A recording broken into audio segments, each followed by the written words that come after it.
हरिओम. आज मंगळवार 25 नोव्हेंबर 2025.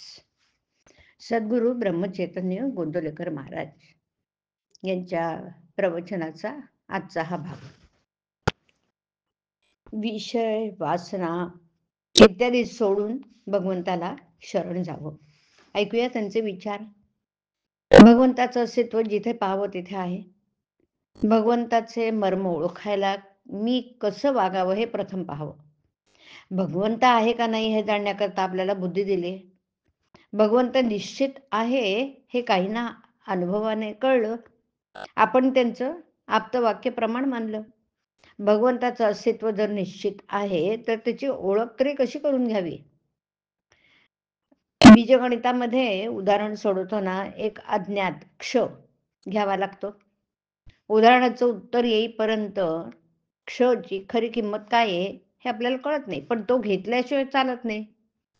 अगदी त्याचप्रमाणे जीवनाचं कोडं सोडवण्यासाठी आज अज्ञात असा भगवंत आपल्याला गृहीत धरलाच पाहिजे.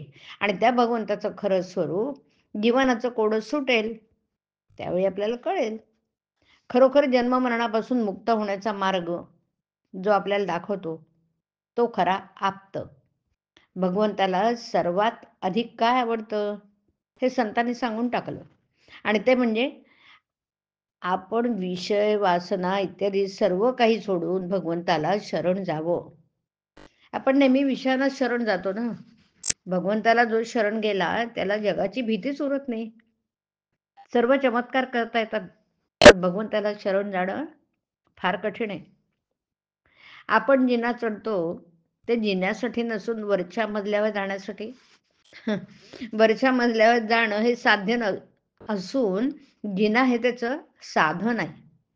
त्याप्रमाणे तीर्थयात्रा, व्रत, नेम, धर्म ही साधनं असून परमेश्वर प्राप्ती हे आपलं साध्य आहे. पण परमेश्वर प्राप्ती बाजूलाच राहिली आणि आपण साधनालाच घट्ट धरून बसलोय. याला काय करणार. मूळ भगवंत हा निर्गुण, निराकार आणि अव्यक्त आहे, पण मनुष्य त्याला आपल्या कल्पनेमध्ये आणतो. आपल्या ठिकाणी असणारे गुण पूर्णत्वाने त्या भगवंताच्या ठिकाणी आहेत अशी कल्पना करतो. त्याचा अर्थ असा की आपण प्रथम भगवंताला जडामध्ये पाहतो आणि मग त्याच्या नामाकडे जातो.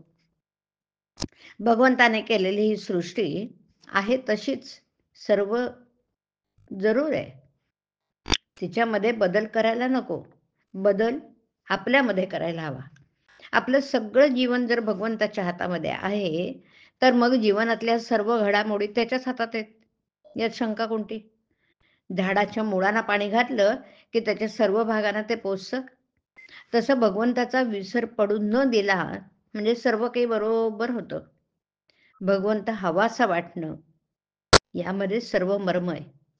आत्मा हा समुद्रासारखा आहे, त्याचा अगदी लहान थेंब त्याप्रमाणे हा जीव आहे. बरं, त्याची ओळख होऊन आत्म्याशी समरस होणं हेच खरं तत्वज्ञान. या आत्म्याचे नित्य स्मरण ठेवून आनंदात असावं. संताने नामस्मरण रूपी नाव आपणास दिली आहे, त्यात विश्वासाने बसूया. संत कर्णधार आहेत, ते आपणाला पैल तीरावर नेतील. हरिओम. हरिओम तत्सत. हरिओम.